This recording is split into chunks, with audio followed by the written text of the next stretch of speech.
संपूर्ण राज्याचं लक्ष लागलेल्या सोमेश्वर सहकारी साखर कारखान्यावर अजित पवारांनी गेल्या 22 वर्षांपासूनची आपली सत्ता अबाधित राखली आहे। 21 पैकी 16 जागा अजित पवारांच्या सोमेश्वर विकास पॅनलने जिंकल्या। माळेगाव सहकारी साखर कारखान्याच्या निवडणुकीमध्ये अजित पवारांना विरोधकांनी पराभवाची धूळ चाखली होती, त्यामुळे सोमेश्वरची निवडणूक अजित पवारांनी मोठ्या प्रतिष्ठेची केली होती।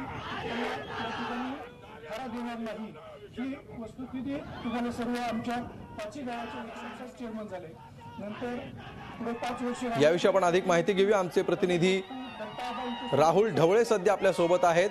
राहुल, अजित पवारांसाठी ही निवडणूक अत्यंत महत्त्वाची आणि प्रतिष्ठेची बनलेली होती। कशी झाली ही निवडणूक आणि कशा प्रकारे अजितदादांना या निवडणुकीत विजय मिळवण्यात यश आलं? माळेगावच्या निवडणुकीनंतर अजित पवार गेले 15 दिवस बारामतीचा ठिय्या करून बसले होते। प्रत्येक सभेला ते जवळपास बोलत विरोधक जे काय टीका करत होते त्याच्यावरती योग्य प्रकारे त्याचं टीकाचे विश्लेषण करत त्यांनी प्रत्येक सभासदांपर्यंत पोहोचण्याचा प्रयत्न केला आणि त्यांना यात यश मिळालं। बिलकुल, धन्यवाद राहुल ढवळे या सविस्तर माहितीबद्दल।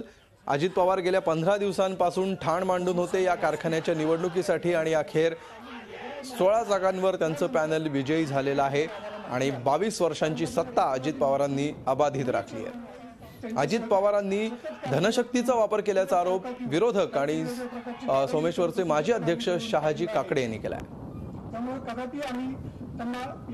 सोमेश्वरसाठी सर्व विरोधकांची एकत्रित मोठ बांधून अजित पवारांसमोर तगडं आव्हान निर्माण करण्याचा प्रयत्न ज्यांनी केला ते शहाजी काकडे आपल्यासोबत। आता तुम्ही स्वतः निवडणुकीत नव्हता, मात्र तुमच्या नेतृत्वाखाली एक तगडं पॅनल या ठिकाणी उभं राहिलं होतं आणि तरी देखील या ठिकाणी पराभव आपल्याला पत्करावा लागतोय। काय तुमचं विश्लेषण आहे? मी जरूर सांगेन, सभासदांचा जो काही कौल आलेला आहे तो खूपच अनपेक्षित आहे।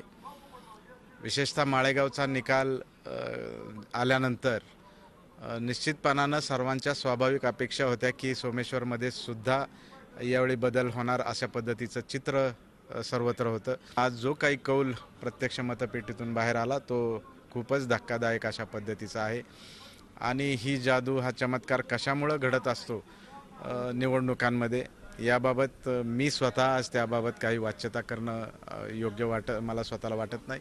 तुम्ही शंका उपस्थित केली, जसं तुम्ही म्हटलात की सत्ता आणि संपत्ती याच्या मागे कुठेतरी कारण आहे का?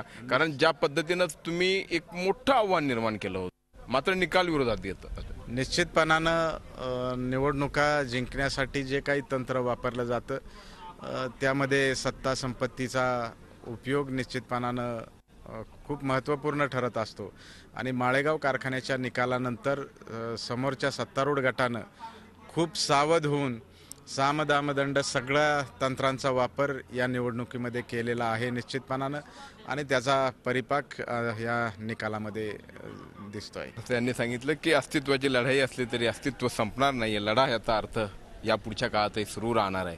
व्हिडिओ जर्नलिस्ट विकी कांबळेसह अरुण मेहत्रे, झी मीडिया, बारामती। झी 24 तास रहा एक पाऊल पुढे।